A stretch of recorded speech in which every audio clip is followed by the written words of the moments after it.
I remember the first time I heard the voice of Kyla, Melanie Kalumpad, on the radio. Her R&B tone felt like a secret you lean in to hear. She was just a young girl from Tondo who grew up joining singing contests, winning Tanghala ng Kampiyon at 12, representing the Philippines in Tokyo at 14. She faced rejection after rejection, but she didn't stop. In time, her demo tape reached a record label, and her debut album was born. Then, Hanggang Ngayon swept the airwaves, winning international recognition. Overnight, she was known as the R&B princess. From the outside, it looked like a dream life. Awards, concerts, albums, collaborations. But success doesn't erase questions inside. Who am I, apart from the applause? What happens when the lights fade? Behind the music, she wrestled with private pain. One of the hardest chapters was going through miscarriages. For any woman, that's a grief almost impossible to explain. It was a heartbreak carried silently while people still expected her to smile and perform. Yet she kept moving forward. She continued making music. She matured. She stepped into marriage and later motherhood when her son was born in 2013. Her songs began to reflect that new stage: marriage, family, gratitude, the kind of wisdom that comes from experience. Still, even with all the roles of artist, wife, and mother, something deeper called out to her heart.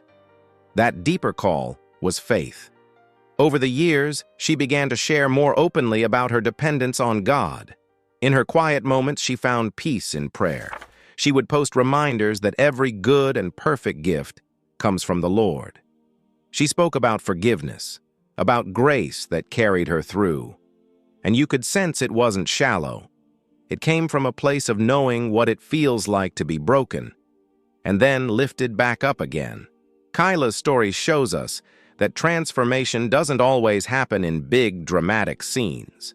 Sometimes it happens in a quiet room, after the crowd is gone, when you finally admit, "Lord, I need you." It's in the moments of surrender when you stop performing and just bring your whole self to God.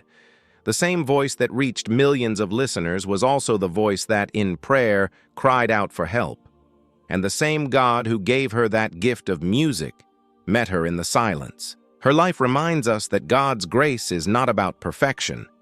It's about His presence in our imperfections. He was there in her victories, but also in her valleys. He was there when she lost, and when she gained, when her heart was heavy, and when it overflowed with gratitude. And through it all, He was drawing her closer. Maybe you're carrying something right now, too. A dream that feels delayed, a pain no one knows about, or a question about where your life is headed. If you feel unseen, let this story remind you that God sees you. He hears the cries you don't post online. He values you not for what you achieve, but because you are His child. Kyla's journey isn't just about music. It's about grace, resilience, and faith.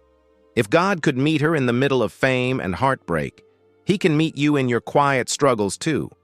All it takes is a simple prayer, even just a whisper. "Lord, I need you." That can be the start of healing, of hope, of a new chapter in your life. If this story spoke to you, share it with someone who might need encouragement. Or maybe just take a moment today to pause, breathe, and pray. God is closer than you think. And like He did with Kyla, He can turn even the most painful chapters into a testimony of His love.